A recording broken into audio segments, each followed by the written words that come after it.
Today I'll be talking about the power of prayer. What is the power of prayer? Through praying, we allow God's presence, guidance, and grace into our lives in any situation or struggles we are in.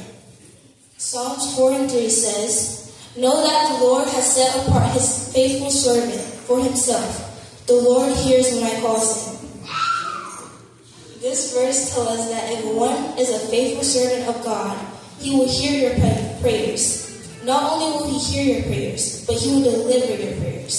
In Mark 11:24, it says, "Therefore I tell you, whatever you ask in prayer, believe that you have received it and it will be yours."